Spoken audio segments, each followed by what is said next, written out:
Kami ini yang punya tanah. Kami ini ahli waris historis. Indonesia tidak akan pernah ada ketika tidak ada kami.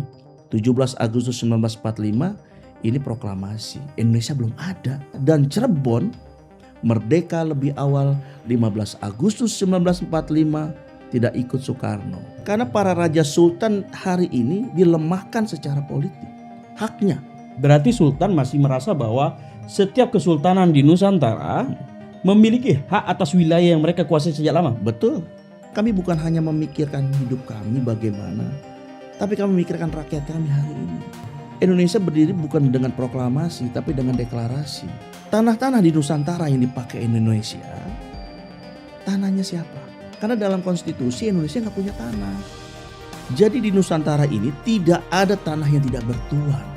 Ketika tanah-tanah kami yang dipakai oleh kantor negara, kami siap dari Dandi memberikan pelepasan hak dan itu menjadi milik negara tanpa syarat. Ketika dunia internasional tahu bahwa warkah hukum administrasi hukum tata negaranya perpindahan dari negara awal menjadi negara barunya dan lemah dari sisi itu, ini ancaman yang sangat krusial. Dipecah belah Indonesia dianggap nantinya akan bubar, ini akan celah yang ringkih. Saya melihat mencermati dari sisi ini, makanya saya mengajukan diri. Saya sudah bersurat juga kepada Presiden menjadi intermediasi. Hanya saya tinggal menunggu momen waktu untuk bertemu Pak Presiden Prabowo. 4 kali saya bersurat belum dipanggil. Saya nggak tahu kenapa. Oke, nanti tolong Pak Teddy seskap ya, mudah-mudahan.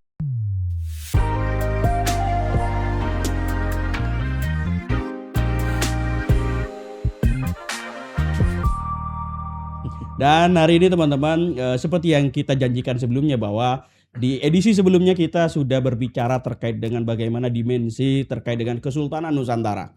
Nah, pada edisi sebelumnya kita sudah menghadirkan salah satu dari Kesultanan Pasai. Dan seperti janji saya kemarin, bahwa saya akan menggenapi langsung dengan pucuk pimpinan dari sebuah organisasi yang paling lawas. Dan bahkan organisasi ini konon katanya didirikan langsung oleh Bapak Republik kita Insinyur Soekarno, yakni Dewan Adat Republik Indonesia. Nah, hari ini siapa bintang tamunya adalah kita akan berdialog langsung dengan salah satu pimpinan dan juga sekaligus merupakan Sultan dari Kesultanan Cirebon, yakni Kiai Kanjeng Sultan Sepuh Pangeran Heru Russamsi Aryadinata. Panjang sekali nanti Sultan. Aryadinata Raja.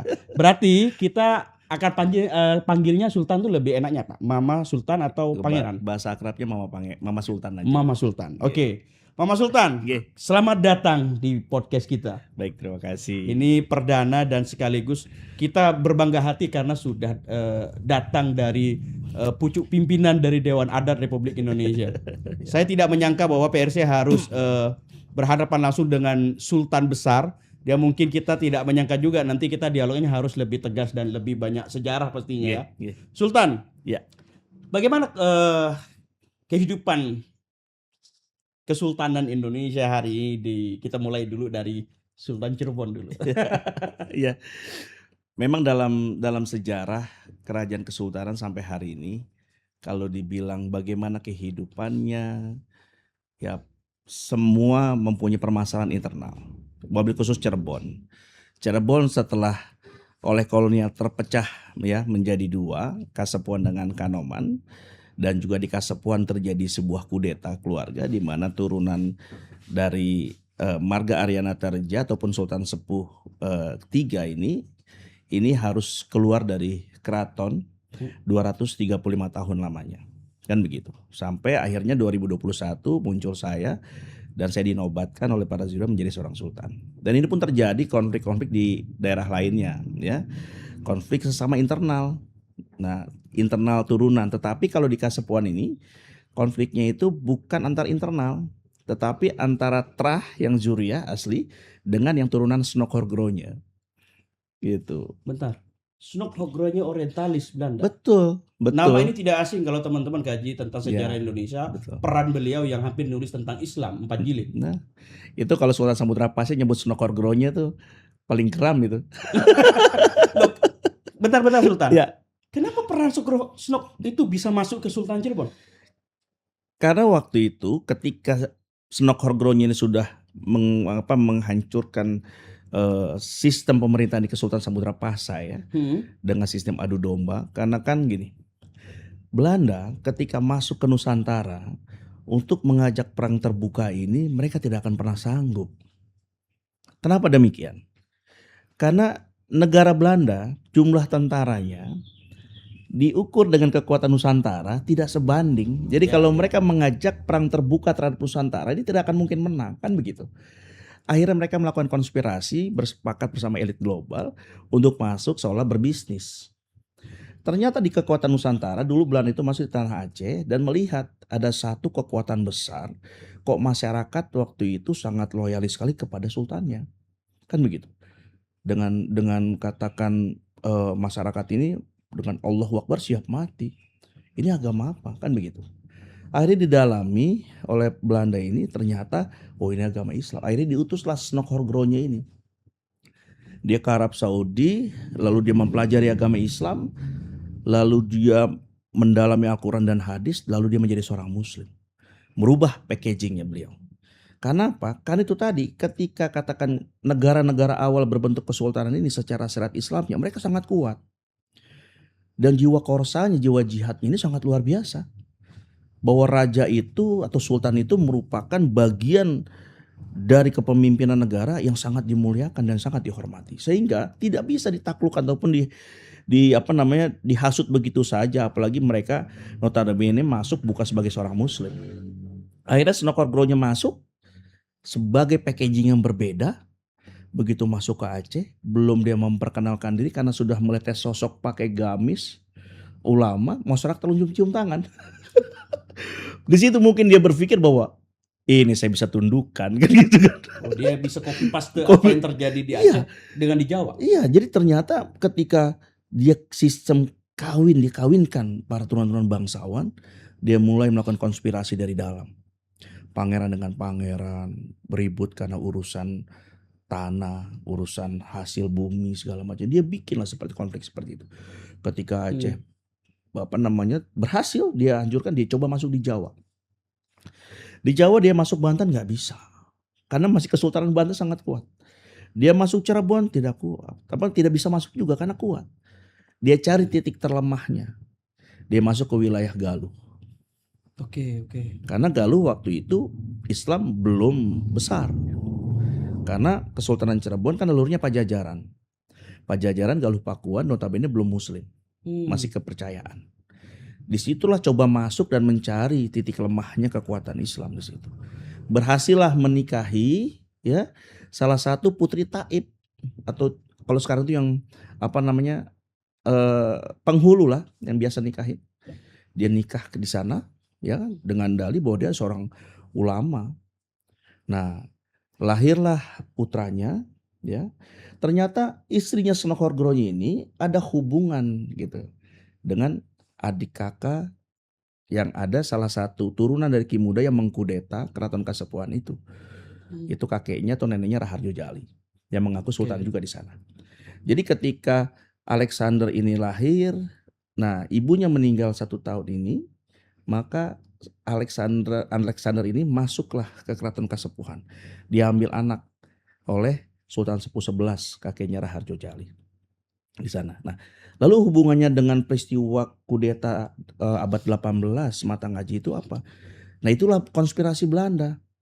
Ketika Cirebon tidak bisa ditaklukkan oleh Belanda, oleh VOC, karena apa? Karena sultan-sultannya ini berkomitmen dan sudah tahu dengar kabar dari Aceh bahwa ada penjajah yang berkedok bisnis. Jadi sultan itu hanya membatasi bahwa kalau mau bisnis cuma hanya di pelabuhan. Tidak bisa masuk keraton. Kan begitu. Karena itu ada konspirasi. Nah, zaman era Sultan Sepuh 1, 2, 3 masih bisa menghalau. Tidak bisa masuk.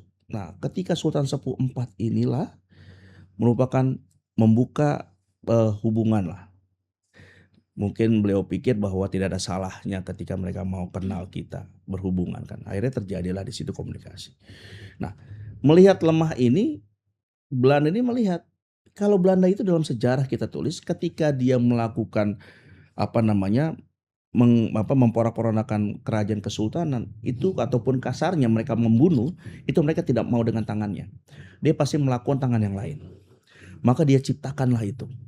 Nah, jadi istrinya Sultan Sepuh IV inilah adiknya istrinya Sultan Sepuh IV yang notabene bukan turunan inilah yang melakukan eksekusi terhadap anaknya dari Amir Sena. Setelah Amir Sena wafat, turun ke Matangaji.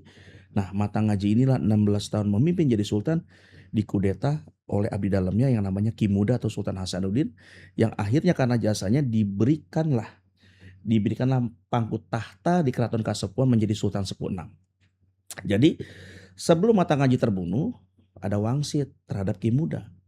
Ki Muda, kekuatanmu hanya 9 generasi. 9 generasi. 9 generasi. Oke, Jadi bentar Sultan. ya. Itu dari tahun berapa Sultan? Itu Wangsit itu dikeluar dari tahun berapa? 1786 Matangaji terbunuh. Berarti Sultan Cirebon, Kesultanan Cirebon abad 15. Ya, Sultan Berarti Cirebon itu berada abad 14. 14. Berarti hampir sekitar 4 abad setelahnya. Iya, 4 abad setelahnya baru berhasil dikudeta. Ya. Karena apa? Karena itu tadi ada konspirasi Belanda yang sangat luar biasa, mengiming-imingi kepada abdi dalam, ketika kau berhasil membunuh raja, maka kau akan jadi sultan. Itu konspirasi sangat jahat. Nah, Matangaji dia menyampaikan kepada Ki Muda sebelum beliau menghembuskan nafas, dia sampaikan, kekuatanmu hanya 9 generasi. Terbukti sebelum pergerakan saya muncul itu dari 6, 7, 8, 9, 10, 11, 12, 13, 14 Sultan Arif terakhir, maka ada Goro-Goro. Ini pun di luar prediksi kita semua, dan gerakan saya pun tidak berdasarkan itu awalnya. Nah, setelah itu beliau menyampaikan lagi, ketika putra turunanku turun dari gunung, maka Cirebon akan ada Goro-Goro. Cirebon Sawiji, Kebo Mulih Kandang. Itu wangsitnya beliau. Ini yang saya terima dari budayawan dan juga filolog sejarah almarhum Opan Safari. Jadi ketika saya turun dari Kuningan, karena saya di Kuningan, karena Aryana Terja ketika peristiwa pembunuhan, keponakannya dibunuh, Sultan Matangaji ini, beliau lari ke Kuningan menyelamatkan diri, membawa semua dokumen-dokumen dan identitas seorang sultan. Berarti Sultan membawa dokumen itu termasuk? Ya, termasuk plakat. Ada nggak bentuk identitas kesultanan yang Sultan bawa sebagai identitas? Identitas. Nah, inilah salah satu plakatnya Sultan yang diselamatkan oleh Aryana Terja, yang berhasil dibawa ke wilayah kami. Boleh ditunjukkan Sultan? Ya. Oke. Jadi ini teman-teman berarti identitas kesultanan. Ya. Jadi seorang raja ketika dia mengaku seorang raja atau sultan, maka dia harus membuktikan stempel ataupun plakat historisnya. Kenapa? Ini kan kita adalah bagian dari historis kerajaan kesultanan. Kan begitu. Jadi kalau ada raja yang tidak bisa membuktikan jati dirinya atau plakatnya atau stempelnya historisnya, bagaimana ceritanya dia menjadi seorang raja? Jadi saya pertama kali ini teman-teman, sayanya takut ini.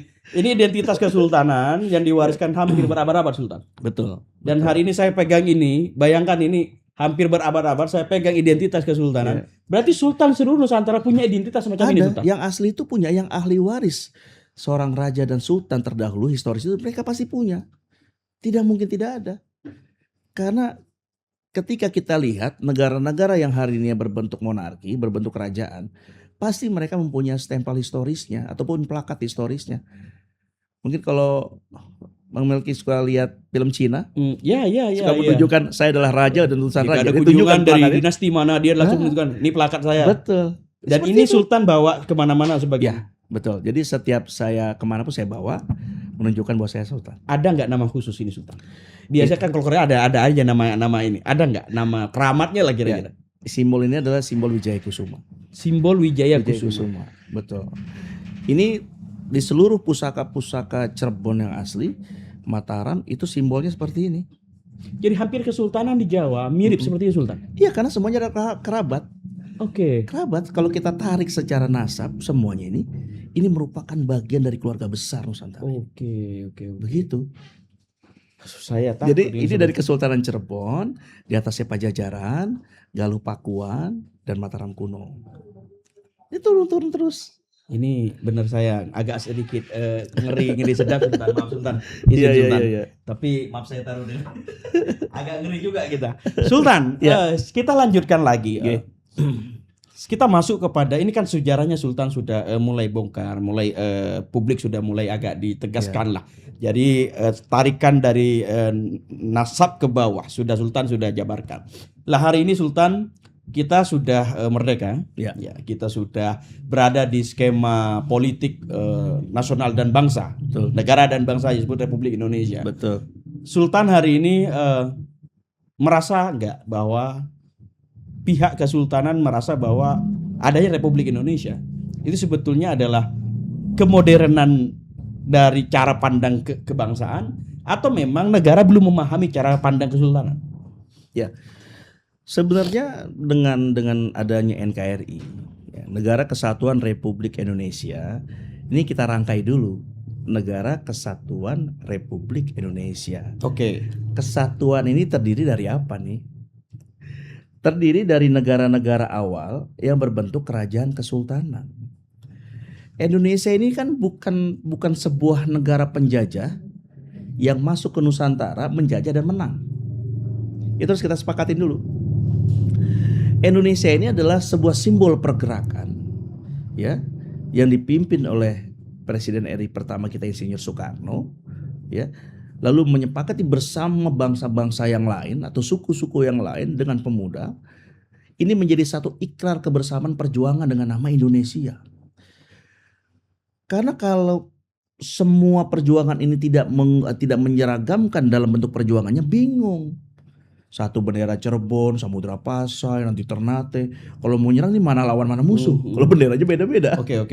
Akhirnya itulah kesepakatannya dalam perjuangan waktu itu, disepakati satu nama Indonesia, simbolnya merah putih. Oke. Tahun 1928 Sumpah Pemuda. Semua bangsa-bangsanya ikrar dulu nih. Kita satu nama, kan begitu. Nah, ketika terbentuknya negara Indonesia ini kan kita pertanyaannya adalah, kita sampai hari ini bersyukur kok disatukan Nusantara yang dengan namanya Indonesia, sangat bersyukur.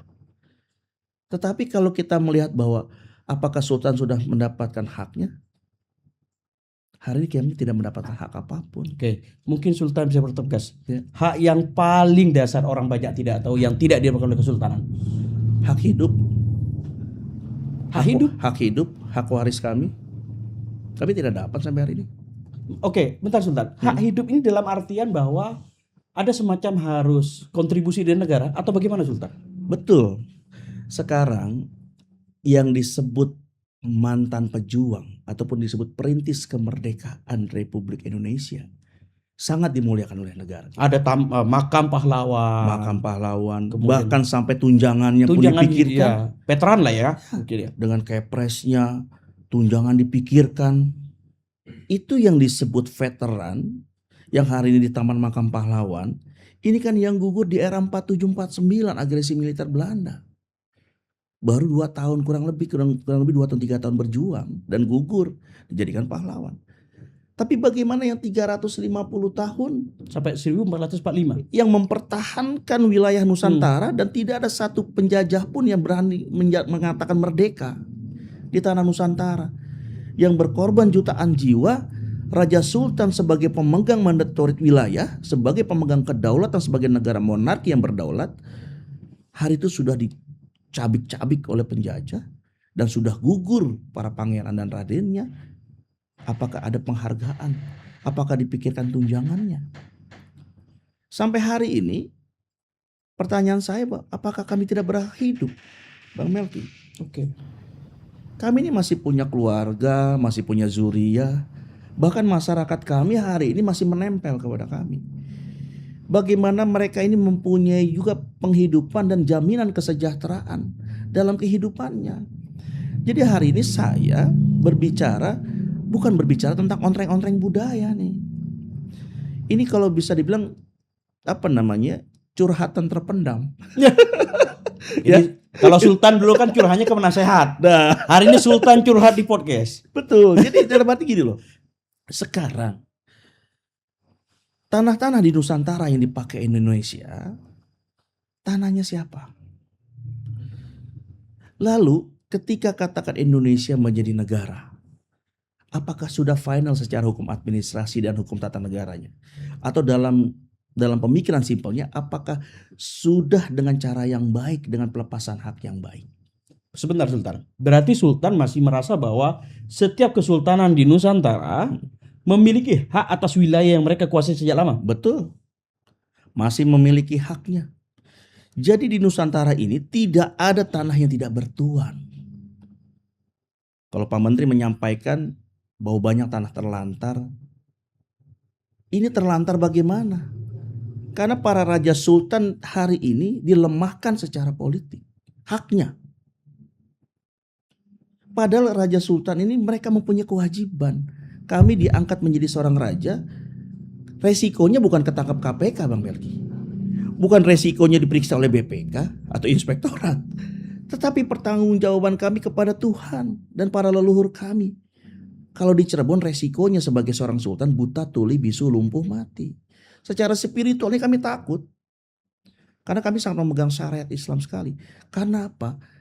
Karena kami bukan hanya memikirkan hidup kami bagaimana, tapi kami memikirkan rakyat kami hari ini. Oke, Sultan, saya ingin ada pertanyaan khusus. Betul. Sultan sudah menyinggung kewilayahan. Kesultanan Cirebon ini sebetulnya seberapa luas dan seberapa besar cakupannya, sehingga Sultan merasa bahwa seandainya kontribusi itu dikembalikan, mungkin Kesultanan Cirebon tidak semelarat dan sultan-sultan lain tidak akan merasa setidak demikian ditelantarkan. Betul. Saya ingin bertanya, seberapa besar cakupan wilayah yang dimiliki Sultan Cirebon? Berdasarkan land reform ya, dari Belanda, wilayah sebuah negara 1811 itu bentangannya dari mulai Jawa Tengah, dari mulai Pekalongan sampai Banten. Wilayah kami. 1857 oleh Belanda diperkecil dari mulai Brebes sampai ke wilayah Kerawang. Oke. Wilayah kami. Ini bukan wilayah yang kecil. Tanggung jawab kami adalah masyarakat kami hari ini, mereka wajib disejahterakan dan mereka pun mempunyai hak hidup. Lalu pertanyaannya, apakah kami tidak berhak menikmati dari aset yang ditinggalkan oleh leluhur kami? Apakah kami tidak berhak mengelola tanah-tanah yang ditinggalkan oleh leluhur kami? Bukan cuma untuk pribadi, tapi untuk abdi dalam kami yang mengabdi kepada kami dan juga masyarakat kami. Hari ini kita berpikir bahwa kebangkitan kita bukan untuk berbicara memisahkan diri dengan Indonesia. Bukan berbicara untuk kita ini merdeka. Karena kami masih merdeka Bang Melki. Raja Sultan masih merdeka. Bentar. Benar. Aduh, saya menjadi menggelitik Sultan. Ya. Jadi kondisi Sultan sedang merdeka sebetulnya sebelum Republik berdiri. Masih merdeka. Jadi kemerdekaan Indonesia adalah menumpangi kemerdekaan sebelumnya. Sekarang saya tanya, apakah ada satu penjajah pun yang menyatakan merdeka di Nusantara? Saya tanya. Belanda 350 tahun dengan siasat bisnisnya, apakah pernah menyatakan merdeka? Tidak. Jepang? Tidak. Portugis? Tidak. Lalu siapa yang penjajah yang menjajah Nusantara menyatakan merdeka? Dalam hukum peperangan, ketika menjajah sebuah wilayah dan menang, maka wilayah itu diambil olehnya, kan begitu? Betul. Tapi ini kan mereka tidak menang. Lalu ada sebuah pergerakan nasional dari pemuda bangsa kita melakukan pergerakan, melanjutkan perjuangan dari Raja Sultan Nusantara yang ratusan tahun juga sudah berjibaku mempertahankan Nusantara. Ada salah satu pejuang kita yang memimpin perjuangan yaitu Insinyur Soekarno menggawangi sebuah perjuangan dan berhasil memukul mundur penjajah. Itu pun juga bukan semerta-merta bahwa gerilya sekian ratus tahun Soekarno, tidak. Melihat momen ketika Jepang masuk kan. Oke. Jepang masuk, itu pun Jepang kalau tidak dibom oleh Hiroshima Nagasaki-nya oleh Amerika, mungkin juga tidak mungkin juga Indonesia bisa merdeka. Tapi ini tadi, leluhur Nusantara jangan pernah dianggap remeh. Apapun cerita itu, mereka pun ikut andil dalam perjuangan dan melihat anak cucunya di Nusantara seperti apa. Sehingga terjadinya pada peristiwa Hiroshima Nagasaki, ini saya yakin ada peran leluhur kami pun yang menghalau itu sehingga penjajah tidak dilanjutkan kembali. Tetapi ketika semua berhasil dipukul mundur, pertanyaan saya, apakah pemimpin perjuangan ini mereka mengembalikan hak itu kepada kami, kepada Raja Sultan? 17 Agustus 1945 ini proklamasi. Indonesia belum ada. Belum ada. Oke. Baru ada 18 Agustus 1945. Jadi kalau berbicara 17 Agustus 1945, Ini negaranya masih apa? Harus dikatakan dengan jujur. Kesultanan Cirebon masih bentuk negara dan Cirebon merdeka lebih awal 15 Agustus 1945 tidak ikut Soekarno. Baik, dipertebal dulu Sultan. Tolong ini pertebal. Ya. Saya mungkin ini pengetahuan langsung dari Sultan ya. Ya. Jadi Kesultanan Cirebon Ya. lebih dahulu Merdeka. Ya. 15 Agustus 1945. Apa indikasi dan bentuk yang kemudian bisa dilihat sebagai fakta historis? Itulah kita merdeka bersama Sultan Syahrir. Sultan Syahrir bersama bangsawan di Cirebon dan masyarakat menyatakan merdeka lebih awal 15 Agustus 1945. Lalu ada narasi penyanggahan, itu tidak nasionalis, tidak nasional. Memang benar. Cirebon memerdekakan wilayahnya sendiri. Tidak memerdekakan Papua, Ternate, Aceh, tidak. Menyatakan wilayah Cirebon merdeka. Kalau bilang nggak nasional, ya nggak apa-apa. Negara Cirebon merdeka lebih awal intinya. Terus apa indikasi yang membuat Kesultanan Cirebon dengan Muhammad Syahrir kemudian menyatakan kemerdekaan lebih awal, dan dari mana alat ukur yang kemudian merasa kita sudah merdeka nih gitu? Karena di Cirebon itu pergerakannya luar biasa. Palimanan ini menjadi pusat benteng pertempuran Ki Gede Palimanan bersama Ki Bagus Rangin dan Mata Ngaji waktu itu untuk melawan Belanda.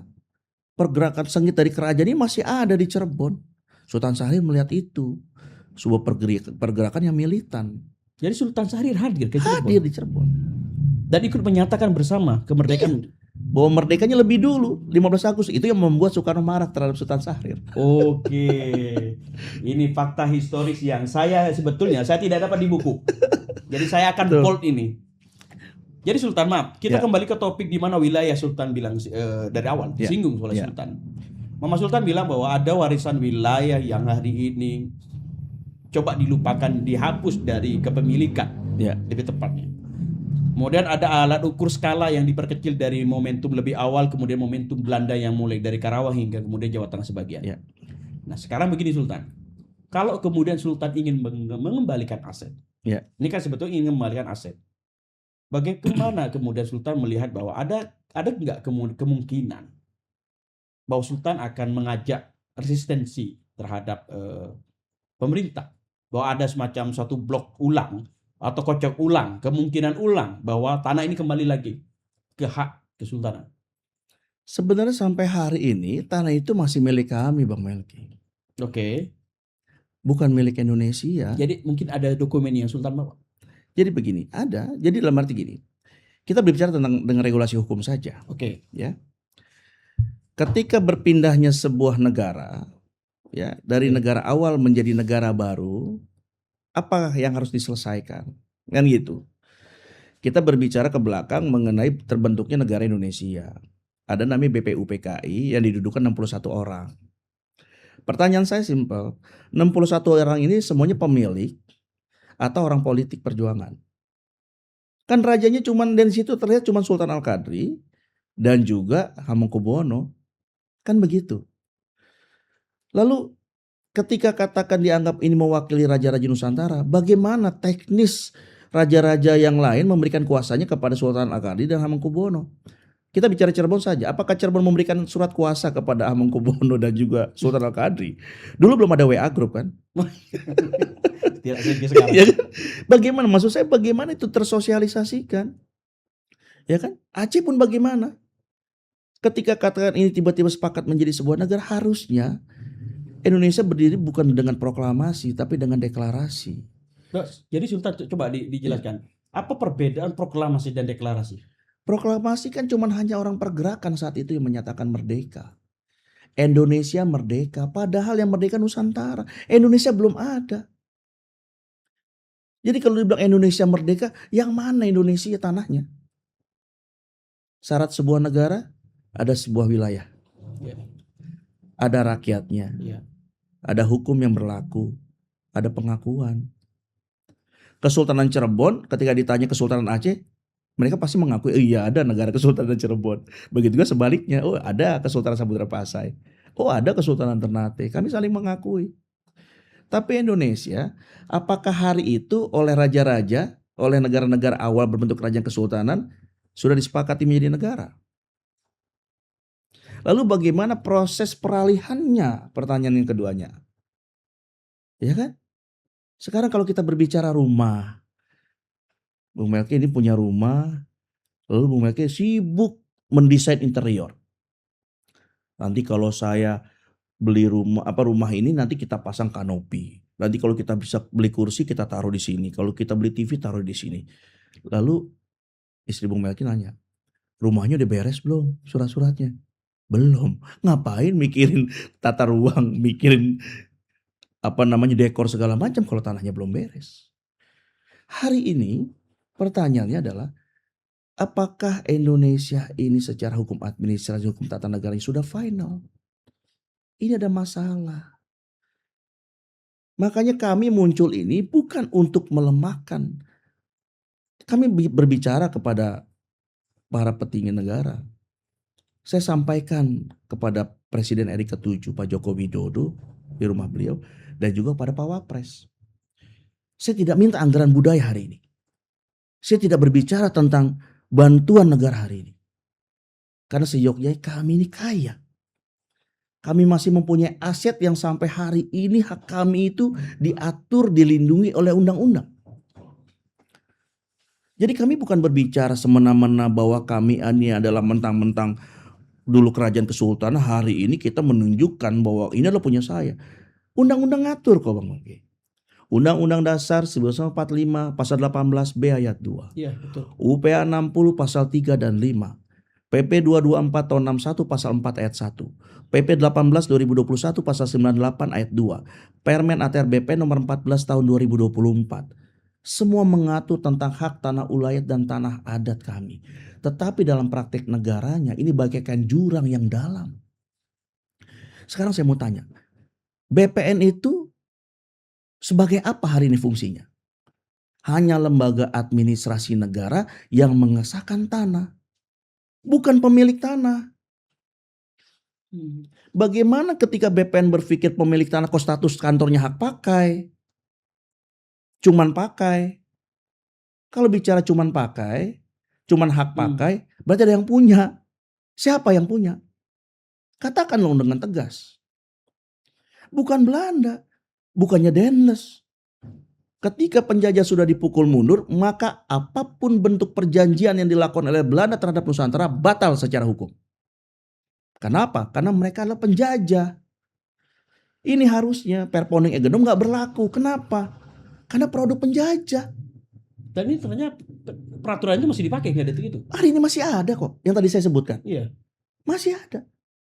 PP 18 2021 pasal 98 ayat 2. Tanah swapraja eks swapraja dikembalikan kepada pemilik awal untuk dikelola. Untuk kepentingan swapraja. Tapi ada itikat baik dari pemerintah kepada kesultanan. Tapi ketika kita ambil, kita mau pakai, ini gak semudah itu. Ada nggak Sultan pernah nggak satu kisah Sultan ingin menggunakan hak milik Kesultanan Cirebon yang masa silam dan Sultan mulai mendapatkan perlawanan dari negara? Ada? Pernah ada satu kisah seperti itu? Contoh kecil gini, tanah di Cirebon, ya, yang namanya PD Pembangunan, ya, ini salah satu organik dari Pemda, menguasai lahan-lahan kami semuanya. Mereka menguasai lahan kami ini, saya tanya, warkahnya apa? Ini PD Pembangunan di Cirebon sampai hari ini kasusnya pun ada di Kejati, adanya tindakan korupsi, ya. Semua tanah-tanah yang dikuasai oleh PD Pembangunan milik kami. Saya tanya ke direktur utamanya waktu itu, apa dasar PD Pembangunan menguasai lahan-lahan kami? Apa mereka bilang? Mereka cuma menguasai Perda nomor 7 tahun 73 pasal 4 huruf E. Menguasai, menduduki, menggunakan lahan-lahan yang belum jelas statusnya. Ini kalimat apa? Ini kalimat, kalau bahasa saya adalah kalimat penjajah yang disahkan ini. Kalimat ngerampok yang disahkan ini. Saya bilang di Cirebon tidak ada tanah yang tidak bertuan. Semuanya ada ahli warisnya. Kesultanan masih berdiri. Sultannya masih ada. Ahli warisnya masih ada.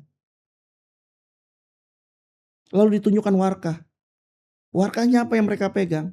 SPPT. Apakah SPPT bukti kepemilikan? Bukan. Kami punya warkah. Lender Form 1811 1857. Landreform ini diakui sebagai zona wilayah sebuah negara yang dulu ada. Jadi kalau Sultan, mekanisme atau skema yang dilakukan apa yang terjadi di Cirebon Iya. itu sebetulnya ditiru juga dengan cara yang di daerah-daerah lain hari ini. Ya, Mengambil tanah hak milik orang lain. jadi semua hampir sama. Metodenya sama. Metode seperti itu. sama dengan Perda. Kan begitu. Sekarang warkahnya mereka apa sih? Hari ini Pemda menguasai lahan-lahan itu dari apa? Karena kan Pemda nggak boleh beli tanah swasta. Boleh nggak Pemda beli tanah swasta? Nggak bisa kan? Berarti ada masalah, Bung Melki. Hari ini saya sayang terhadap NKRI. Bagaimana kedaulatan NKRI semakin kuat. Saya sudah sampaikan kepada Pak Presiden RI ke-7 Pak Joko Widodo di Solo beberapa bulan lalu. Saya sampaikan ini. Beliau sampai katakan bahwa segera sampaikan kepada Pak Prabowo. Karena ini penting demi kedaulatan negara. Lalu saya dipanggil oleh Pak Wapres juga. Dan saya sampaikan ke Pak Wapres juga. Hal ini. Bahwa hari ini Dewan Adat Nasional Republik Indonesia berbicara bagaimana mengharmonisasikan, mensinergikan, dan juga memperkuat kedaulatan NKRI. Oke, Sultan, saya ingin melihat prakondisi. Bisa ada satu desain prakondisi lah. Andai kata banyak, ya saya pikir kan banyak simpatisan. Masyarakat Cirebon pasti sangat bersimpati dengan Kesultanan. Suatu ketika misalnya masyarakat Cirebon mengikuti bagaimana Sultan berpikir dan Kesultanan berpikir, cara bagaimana mengelola asetnya. Apakah suatu ketika Sultan tidak berpikir misalnya nanti ada resistensi dan seperti, maaf dalam tanda kutip, konflik atas negara Indonesia dengan Kesultanan yang hari ini? Hari ini pemikiran saya simpel, Bung Melki. Bagaimana percepatan pasal 33 itu bisa terwujud, mensejahterakan, memakmurkan rakyat kita. Itu terpenting. Jadi hari ini yang saya pikirkan adalah bagaimana saya sebagai Sultan membantu Presiden Prabowo untuk bisa mensejahterakan masyarakat saya.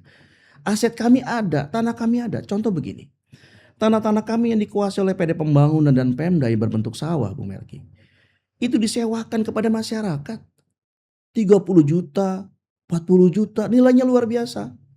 Sekarang pertanyaan saya, kalau ini masyarakat dia mengelola dan dengan bayar sewa ketika panennya gagal, yang rugi siapa, Bung Melki? Kan rakyat saya. Saya sampai mencermati ke situ. Tapi kalau oleh saya, rakyat saya ini tidak membayar apapun. Mereka silakan kelola lahan-lahan kami. Begitu hasil, ayo kita bagi hasil. Kalau rugi gak usah pikirkan. Gak usah, jadi gak ada yang dirugikan ketika panen gagal. Inilah yang saya tanyakan. NKRI ini sekarang ini berjuang untuk rakyat apa tidak? Tapi dalam semua bisnisnya semua rakyat yang selalu jadi korban. Ini saya melihat dari kacamata saya ketika masyarakat saya hari ini yang tidak punya sawah, dia sewa kepada tanah-tanah yang di Pemda dan juga oleh PD Pembangunan dengan nilai yang sangat luar biasa. Ketika panennya gagal, mereka yang menanggung resiko lagi. Ini yang saya nggak mau, Bung Melki. Saya ambil semua lahan-lahan yang dikuasai oleh BUMN hari ini. Untuk apa? Kami kelola kembali. Kami ingin mengelola itu bersama rakyat kami. Salah tidak? Ketika hari ini saya ambil dan saya ingin kelola itu. Karena saya kepengen bahwa seorang sultan ini mempunyai tanggung jawab penting terhadap rakyatnya. Even kita gak punya kekuasaan hari ini. Tapi tanggung jawab moral sebagai sultan di negara Kesultanan Cirebon. Ini tanggung jawab saya dunia akhirat. Oke. Jadi saya gak berbicara kewenangan kekuasaan, kewenangan administrasi hari ini. Saya gak berbicara itu. Saya berbicara bagaimana rakyat saya bisa sejahtera. 80 tahun Indonesia memimpin Nusantara. Pasal 33 ini belum terwujud, Bung Melki. Padahal Cirebon merupakan pelabuhan penting. Itu. Sekarang gini loh. Jadi kalau bisa dilihat wilayah Cirebon kalau bicara minyak, 8 titik wilayah kita dari mulai Bekasi sampai Cilacap yang dipakai oleh BUMN Pertamina. Itu lahan siapa? Sedangkan kami Sultan Cirebon voucher bensin aja nggak dapat tuh Melki. Serius nih Sultan? Ya Allah benar. Voucher Sultan, voucher bensin nggak dapat. Bensin aja. Saya ke Jakarta beli bensinnya dari pusatnya dari tempat saya, dari Balongan, dari Babelan, ya nggak. Beli Pertalite pakai barcode, pakai duit saya. Udah bensin saya, duit saya sendiri, pakai barcode lagi dibatasin. Coba. Harusnya Sultan Cirebon kemana-mana nggak mikirin bensin, bener nggak? Kita punya voucher bensin dari apa? Dari aset kita yang ada. Salah nggak kalau kita menikmati dari aset kita yang ada? 20% aja memiliki, nggak salah dong. Oke, masuk akal Sultan. Ini masuk akal. Ini Karena menarik ini Sultan. Kenapa? Karena gini loh. Sekali lagi, raja-raja yang di Dewan Adat Nasional Republik Indonesia hari ini, saya komandoi, saya sebagai di Pertuan Agungnya. Bagaimana kami hari ini memperkuat kedaulatan NKRI. Di saat dulu dokumen perpindahan dari negara awal menjadi negara baru tidak pernah ada. Rumor sejarah berkembang bahwa para raja sultan dulu menyerahkan asetnya bergabung dengan Indonesia dan menyerahkan asetnya dulu kepada Soekarno dan Indonesia. Pertanyaan saya simpel. Ada dokumennya. Ada hitam di atas putihnya. Sekarang Bung Melki bicara rumah. Kalau bicara rumah saya tanya, Bung Melki beli rumah dari mana bisa dapat rumah? Oh, saya beli Sultan. Pasti saya tanya, beli berapa? Mana transaksi jual belinya? Oh, saya dihibahin Sultan. Mana bunyi surat hibahnya? Oh, saya cuma dikasih kuasa dan mandat aja Sultan. Sampai berapa lama you dapat mandat itu? Ini sebuah negara besar. Sebuah wilayah besar. Ketika menjadi sebuah negara, luput secara administrasi. Masalah tidak? Sangat masalah. Hari saya mengkaji itu. Saya mengkaji, meneliti hal ini. Saya cari dokumen itu tidak pernah ada, Bung Melki. Oke. Tidak pernah ada. Ini yang saya bilang bahwa hak kami masih ada. Lalu yang menggelitik lagi bahwa apakah ada undang-undang yang membubarkan kami kerajaan kesultanan? Kalau tidak ada undang-undang yang membubarkan kami, Statusnya masih utuh. Haknya statusnya utuh. masih ada, Haknya masih ada. sultannya juga masih ada, kerajaannya masih ada, haknya masih ada dong. Tapi apakah hari ini kami bisa mengambil hasil bumi dari dalam hutan yang dikuasai oleh perhutani? Apakah kami bisa mengambil hasil hutan yang dikuasai oleh PT PN 8? Apakah kami bisa mengambil hasil yang ambil minyaknya dan gasnya oleh Pertamina? Apa yang kami dapat? CSR. Apakah semudah itu CSR cair ke kami? Kami harus memberikan proposal kegiatan seolah kami ini minta-minta di tanah kami sendiri. Kami ini yang punya tanah. Kami ini ahli waris historis. Indonesia tidak akan pernah ada ketika tidak ada kami. Sekarang kalau para pemegang kekuasaan hari ini. Sekarang dari mulai pucuk pimpinan sampai ke pejabat yang administrasi di bawah. Ini kan cuma hanya menjalankan administrasi, Bung Melki. Bukan pemilik tanah. Apa salahnya sih kami diajak bicara? Sultan, izin. Tanahnya yang di gunung ini akan kami pakai untuk program pemerintah. Dampaknya ke masyarakat ini. Kami kasih. Kami berikan. Ketika tanah-tanah kami yang dipakai oleh kantor negara hari ini. Kami siap dari Danri memberikan pelepasan hak. Dan itu menjadi milik negara tanpa syarat.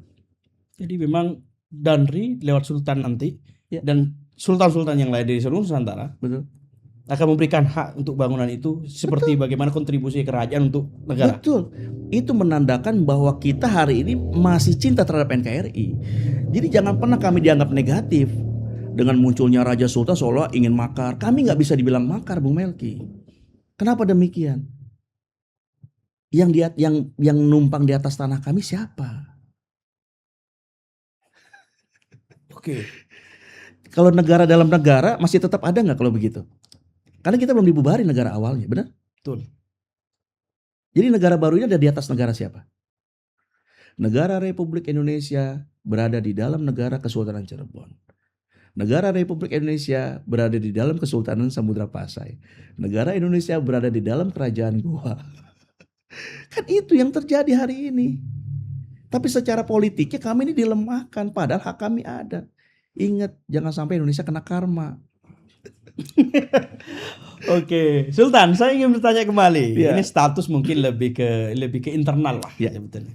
Sultan melihat bahwa hari ini saya dengar kabar bahwa ada Kementerian Kebudayaan datang ke Kesultanan Cirebon. Ya.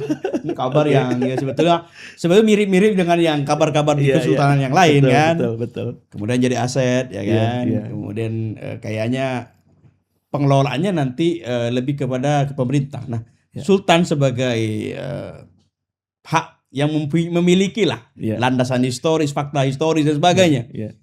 Sultan merasa nggak bahwa dengan kebijakan Kementerian Kebudayaan itu betul-betul pas atau memang agak lucu? Kira-kira begitulah. Memang gini, saya cuma hanya prinsip saya simpel. Saya hanya minta pemerintah adil. Ya, mobil khusus konflik di Keraton Kasepuhan ya. Ya. Menteri datang ke sana, ini bukan sebuah legitimasi terhadap yang mereka ada di sana. Karena semenjak 1999, keraton ini sudah diserahkan ke negara menjadi cagar budaya. Status di sana bukan lagi tatanan adat, tetapi isinya vendor, pengelola cagar budaya. Maka muncul PT Keraton Kasepuhan dengan SK AHU-nya sekian. Jadi PT sekarang. PT. Jadi Lukman Julkaidan itu bukan sultan tapi direktur utama. Secara kacamata negara itu direktur utama itu adalah pengelola vendor. Kalau vendor kan siapa aja boleh, yang penting punya PT. Bentar Sultan. Kalau yang dimaksud sebagai vendor atau pimpinan perusahaan lah, kalau Iya, PT kan. betul. Tapi kan bisa nggak mereka? Tidak boleh nggak? Apa boleh melakukan ritual atau apa kegiatan-kegiatan sebagaimana Sultan lama melakukan kegiatan di Kasepuhan? Ya kalau konteksnya mereka budayawan boleh-boleh aja. Sekarang kalau budayawan boleh aja, apa aja boleh dong, jadi apa aja. Mungkin mau jadi Semar boleh, tinggal nyari bajunya di Sanggar aja kan. Mau jadi apa namanya Nabi pula boleh juga, silakan aja. Ya konteks budaya, menjaga tradisi budaya silakan saja. Makanya kenapa saya tidak pernah mempermasalahkan dengan mereka di sana mengenai APBN. Karena APBN ini memang diberikan kepada pengelola cagar budaya. Ya, sekarang yang diributin di mana-mana juga, yang konflik di tengah juga di saudara kami juga di sana. Ya. Itu kan APBN yang diributin dengan nilai sekian M. Tapi nggak sadar dalam APBN itu apakah ada LPJ-nya boleh beli daging, beli sayur, beli apa namanya untuk makan sultan dan keluarganya, kan nggak boleh. Selisih 10.000 juga dikejar kan sama inspektorat. Jadi bagi saya APBN saya nggak mau. Kenapa? Karena masih banyak hak kami hari ini yang di luar sana harus saya perjuangkan. Bagaimana tanah-tanah kami yang produktif hari ini yang kami minta hari ini. Karena regulasinya kan mengatur tadi hak tanah ulayat, komunal apa historis itu diakui oleh negara, dilindungi oleh negara. Kami cuma minta itu kok. Perhutani, BUMN hari memakai tanah-tanah kerajaan kesultanan. Salah nggak kalau saya minta 20% dari keuntungannya? Jadi sebetulnya Sultan jalan ceritanya akan kemuarannya kemana nanti kira-kira? Kita cuma minta keadilan. Jadi saya ingin membuktikan bahwa di sistem Indonesia yang presidensial ini antara historis dengan negara baru, negara modern bisa harmonisasi. Ini saya pengen tunjukin kepada negara internasional, pada dunia internasional. Gak perlu harus merubah sistem seperti Malaysia. Gak perlu. Saya punya rumusannya dan itu saya sudah sampaikan kepada Pak Joko Widodo, Presiden RI ke-7. Begitu. Hanya saya tinggal menunggu momen waktu untuk bertemu Pak Presiden Prabowo. 4 kali saya bersurat belum dipanggil nih. Saya nggak tahu kenapa. Oke, nanti tolong Pak Teddy seskap ya, mudah-mudahan 4 kali jangan sampai 5 kali Sultan. Saya sudah bersurat ke Kertanegara, ke Mensesnek, ke Setkap, sudah saya. Semua channelnya tuh.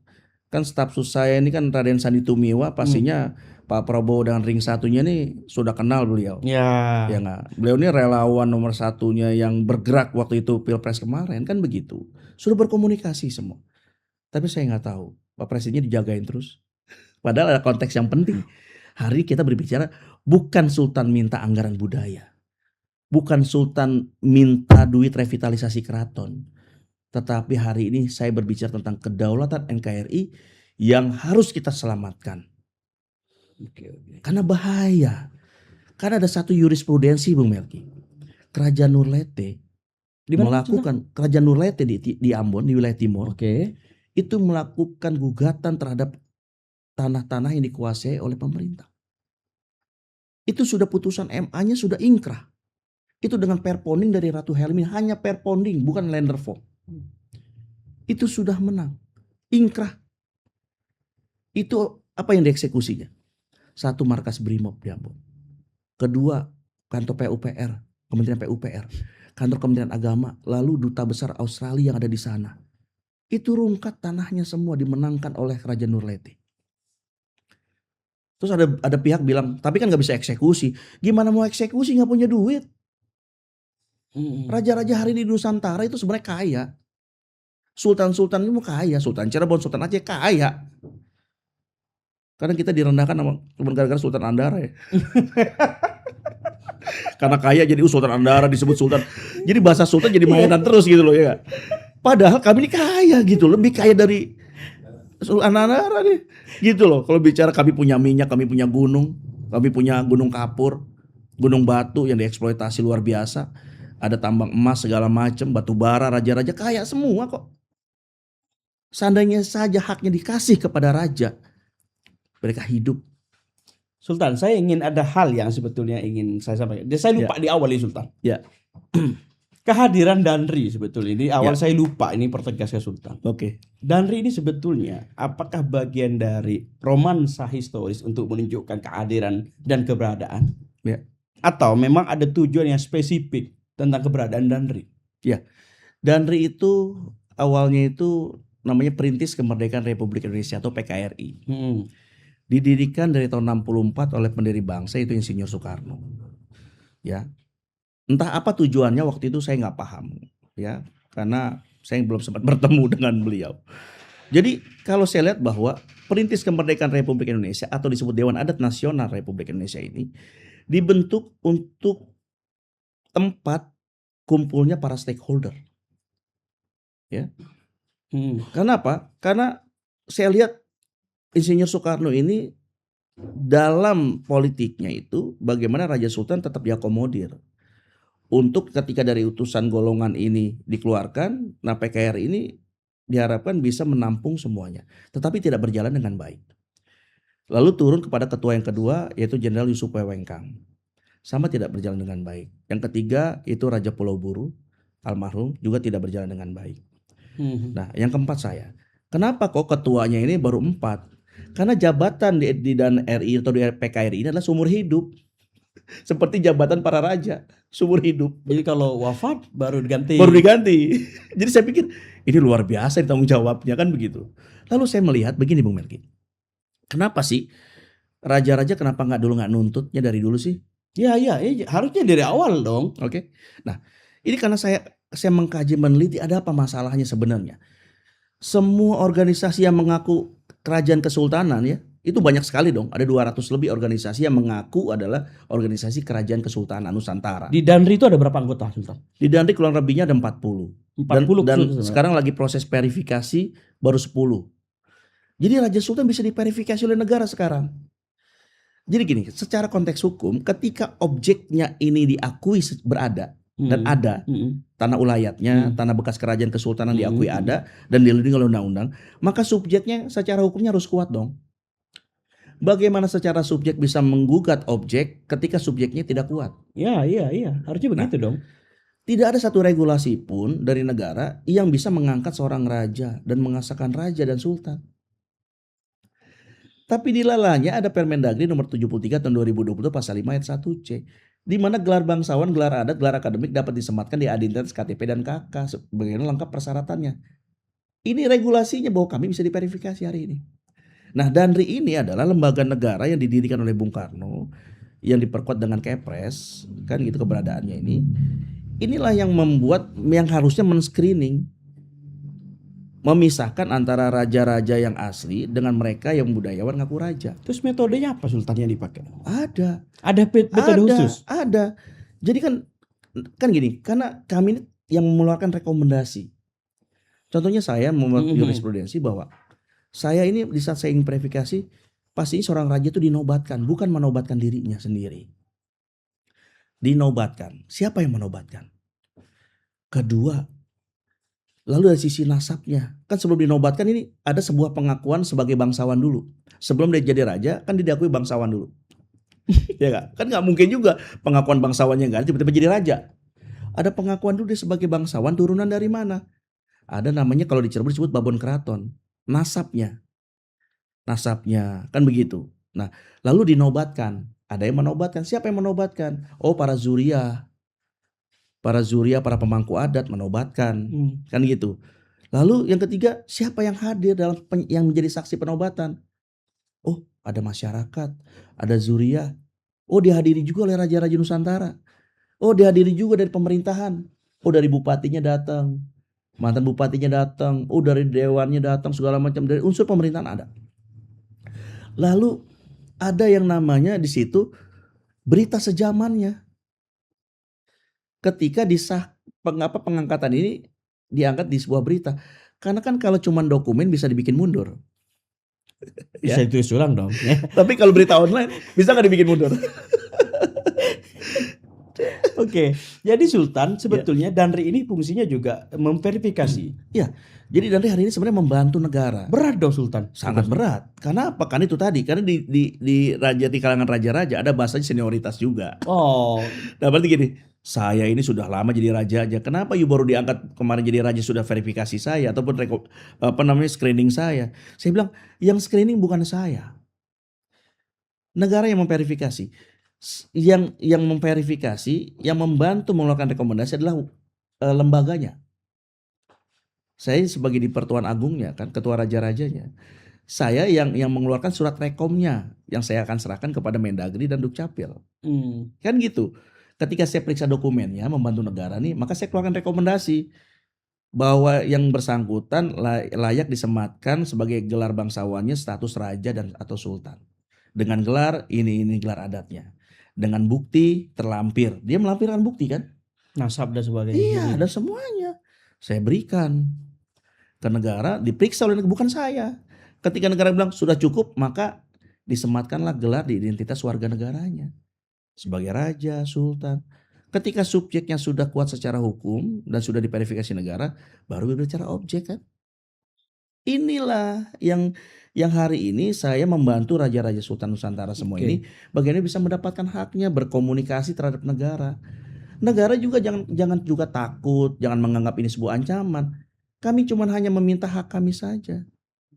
Kan kami sudah bilang, ketika tanah-tanah yang dipakai oleh negara, kami siapkan pelepasan hak. Yang dulu dokumennya nggak pernah ada. Ketika tanah-tanah kami dipakai oleh masyarakat, kami berikan pelepasan hak tanpa syarat. Tapi kalau ada tanah-tanah kami yang ada untungnya, saya minta bagi hasil dong. Oke. Wajar gak kalau Pak Iya, Jokowi iya. nanya ke saya, apa tuh Sultan contohnya yang ada untungnya yang dipakai BUMN Pak? Saya bilang dipakai Pertamina, Perhutani, PT PN 8 dan yang lainnya. Kan ada cuannya Pak. Wajar gak kalau saya minta 20% saja Pak untuk kami hidup? Saya hidup bersama keluarga, bersama abdi dalam, dan bisa memperhatikan masyarakat kami. Salah gak Pak? Kata Pak Jokowi waktu itu, gak salah Sultan, memang itu hak Sultan. Lalu ancaman buat negaranya apa? Gak ada kan?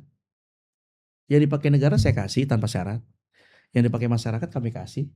Dan cuma ada untungnya doang minta bagi hasil. Jadi kalau ada investor datang, jangan cuma diajak duduk itu adalah dibagi untungnya cuma pemerintah sama investor. Kan ada stakeholder yang punya tanah. Oke, Sultan, kembali lagi soal tanah yang tadi bilang. Ini menarik sebetulnya karena memang masalah pertanahan ini masalah yang paling pelik yang hari ini pemerintah nampaknya tidak punya obat mujarab. Betul.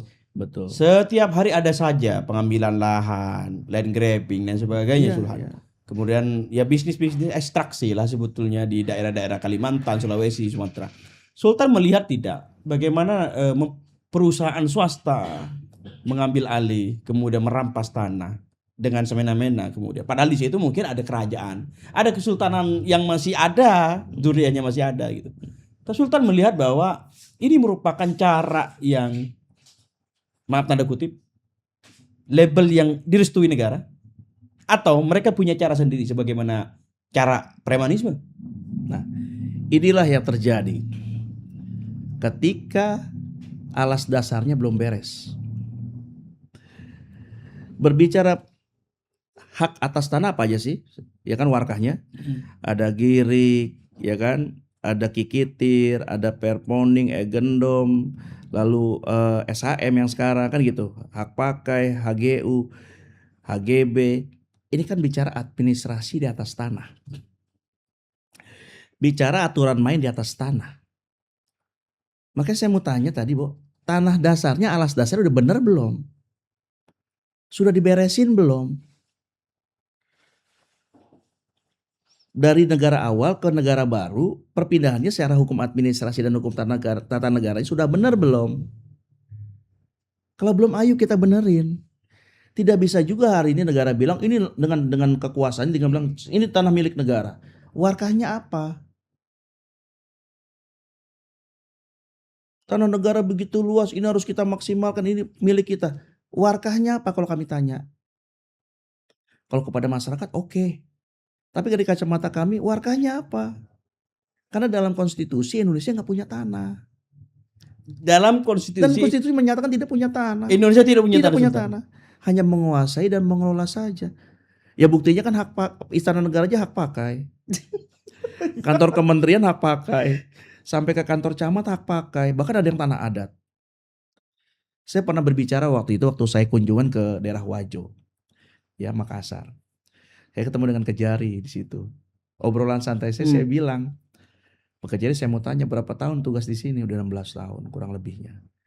Selama Bapak di sini pernah lihat sertifikatnya kantor Kejari nggak Pak? Saya bilang. Dia diam. Lalu saya buka di ATR BPN, di Bumi ATR BPN kan online tuh. Saya klik lah tanah itu. Saya bilang, Pak, ini masih tanah adat. Sekarang kalau dari turunan kerajaan Wajo, ini tanahnya mau dipakai oleh mereka dengan warkah yang mereka punya, Bapak mempertahankannya dengan dasar apa? Kalau bicara konteks hukumnya. Dia diam. Terus beliau bilang, saya baru kali ini ditanya nih. Karena selama bekerja mungkin nggak ada yang berani juga nanya Ya di kan Kejari itu dong. tadi, karena merasa bahwa ini adalah kantor sekali. negara, ya kan? Secara packagingnya memang ini seolah milik negara, tapi kan secara hukumnya masih belum. Hanya sebagai pengakuan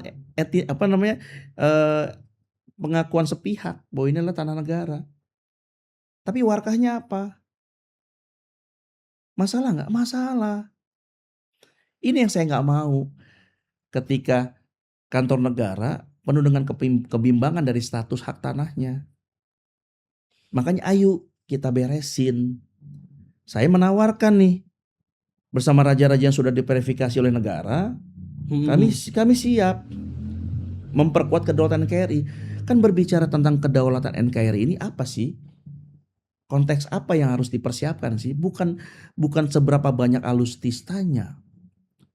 Bukan berapa banyak jumlah tentaranya. Ya kan? Tapi bagaimana Nusantara ini bisa dijaga dari Sabang sampai Merauke dengan kedaulatan yang hakiki.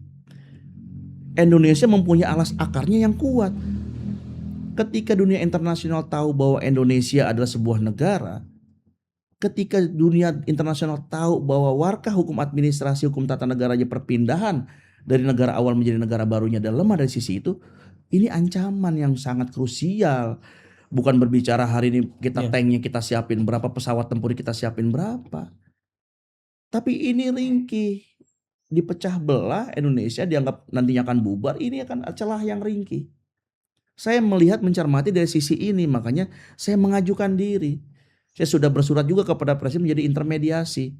Masalah kasus-kasus agraria segala macam. Ini kan gini, permasalahannya ketika terjadi dengan masyarakat adat. Apa sih tanah ulayat, apa sih tanah adat? Tanah ulayat adalah tanah wilayah sebuah negara. Atau disebut hipotik. Ini lagi secara ininya politiknya bahwa UPH 60 merubah makna hipotik menjadi tanah ulayat. Padahal hipotik ini dalam dunia internasional, apalagi kerajaan, ini hipotik adalah tanah. Pemegang hipotik itu dari mulai dasar sampai 7 lapis ke bawah, itu hak hipotik. Jadi ketika hari ini kita berbicara tentang bagaimana tanah ini bisa terserahkan dengan baik, kan harus ada dokumen pelepasan hak yang baik. Ini yang harus kita lakukan gitu loh. Duduk sama-sama. Lalu saya cuma minta adil pada kami. Hak kami kasih. Apa yang Indonesia perlukan kami kasih tanpa syarat juga. Sehingga di sini ada harmonisasi yang akan timbul ketika pemerintahan Indonesia mengatur seluruh administrasi kenegaraan, kami para Raja Sultan membantu pemerintahan Indonesia untuk percepatan kesejahteraan kemakmuran. Kalau para Raja Sultan bisa mendapatkan lagi haknya, maka ketika ada rakyat susah nggak perlu lagi minta ke negara, nggak perlu lagi nungguin anggota dewan. Langsung bisa kami bantu, namanya aspirasi Sultan gitu. Oh, iya. Harap dimasukkan ini aspirasi Sultan. Aspirasi Sultan dong. Jadi bukan aspirasi anggota legislatif Iya, ya. karena gini kan kalau Iya, aspirasi Sultan ya. dewan turun itu satu berdasarkan dapil, kedua berdasarkan konstituen. Ketika jangan kaget ketika ada satu wilayah ketika yang ini jalannya bagus di aspal, yang ini jelek. Karena apa? Yang ini yang menang dewannya, yang ini yang kalah. Oke, Sultan, ini kita sudah hampir sejam. Iya, kita iya, berdua. oke. Ini sangat menarik dan dalam. Baik. Saya ingin langsung ke titik inti. Baik. Terutama ini mungkin agak tajam lah. Ya. Kalau Sultan merasa nggak bahwa terkadang eksistensial kesultanan dan kerajaan di masa modern hari ini mungkin ada sebagian orang menganggap tidak relevan, kan ada seperti itu Sultan, pandangan seperti itu. Ada yang tidak relevan lagi atau mungkin sudah tercover oleh negara. Dan kemudian bagaimana anak generasi muda yang sudah tidak memiliki koneksi secara ingatan, dia hanya berhubungan pada naskah-naskah akademik, mungkin sebagian, atau mungkin tidak sama sekali hari ini Sultan, tidak suka sejarah. Bagaimana bisa menafikan dan mungkin memberikan justifikasi bahwa kesultanan itu memang ada dan punya pengaruh di masa Islam dan hari ini. Dengan cerita, dengan paparan Sultan hari ini yang sudah kita dialogkan dari awal. Ya, memang ini PR bagi kami, bagaimana Gen Z ini bisa mentransfer informasi tentang edukasi sejarah kepada generasi alfa dan beta kelak. Kita ini bisa dibilang generasi milenial. Generasi milenial ini masih ada sedikit tersimpan tentang historis. Nah, Gen Z ini kan di tengah-tengah di ambang kegalauan. Cemas terus. Iya, karena edukasi sejarah ini sudah mulai terkikis. Dalam dunia pendidikan juga beberapa oknum menteri sebelumnya juga berusaha menghilangkan sejarah dalam dunia pendidikan. Ini fatal. Oh, ada ya Sultan ya? Ada dong. Ada ya. Iya dong. Dia gak usah boleh sebut nama ya. Kalau ada bahasanya gini, bahwa Indonesia kalau mau maju harus diputus dari histori masa lalunya. Wah, ini sangat kurang ajar sekali menurut saya. Karena apa? Bagaimana mungkin Indonesia mau diputus dari historis? Saya selama di Australia, ya, saya pernah tinggal di Australia 2 tahun setengah. Itu kalau orang Jawa sama orang Jawa ketemu, itu udah nggak ngomong Indonesia, ngomongnya Jawa. Bangsa Bugis, orang Bugis dengan orang Bugis ketemu di Australia, ngomong Bugis. Orang Batak atau Batak bahasanya. Indonesia udah nggak ada. Jadi mau dihilangkan historisnya mau bagaimana? Jangan kalian istilahnya munafik terhadap diri sendiri. Hari ini yang menjadi pemimpin negara hari ini, kalau berkaca kepada diri masing-masing, dari mana asal muasalnya? Sekarang saya mau tanya, Bung Melki, ayah lahir tahun berapa? 655. Udah Indonesia dong. Udah Indonesia. Kakek lahir tahun berapa? Lebih tua. Belum Indonesia. Belum Indonesia. Sekarang kalau katakan tuh oknum menteri yang ngomong kalau kita harus diputus dari historis, berarti Bung Melki ini harus mengaku, yang cuman mengakui orang tua cuman yang udah Indonesia aja. Yang orang tua kita yang belum zaman Indonesia jangan diakuin. Sadis gak sih? Ini kan gila ini. Ini pemikiran jahat ini, gak jauh beda dengan kolonial. Bagaimana memutus mata rantai dari sebuah historis. Sekali lagi, Indonesia tidak akan terlihat marwahnya sebagai negara besar dan berwibawa ketika tidak ada historis yang berada di belakangnya. Saya merinding sebetulnya. Saya merinding di akhir ini sebetulnya karena sepengetahuan kami itu ya, bangsa Indonesia adalah imagine community kan. Orang-orang yang bersatu dalam bayangan-bayangan kepersatuan. Betul. Tapi kan kadang-kadang bayangan persatuan itu kadang-kadang baru kita jelaskan kalau kita ngomong sama orang yang punya bayangan secara historis, kesultanan, kerajaan. Dan saya sebetulnya berterima kasih Sultan karena hampir kita sudah berdialog dengan para sepuh di Danri. Dua, hampir ini adalah sekondan, saya bilang ini pimpinan utama majelis utamanya. Jadi teman-teman nanti bisa berpikir ulang lah. Jadi sejarah yang ditulis kadang-kadang sering gagal untuk menafsirkan itu. Betul. Belanda itu selalu menulis tentang kisahnya saja yang heroik. Tapi kalau dia melakukan sesuatu hal kejahatan dia nggak mungkin tulis.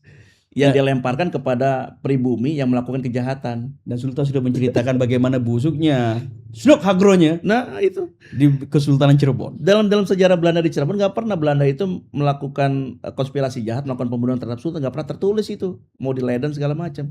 Tapi dia menggunakan abdi dalam untuk bisa mengeksekusi sultannya, sehingga dicuci tangan. Sadis sebetulnya.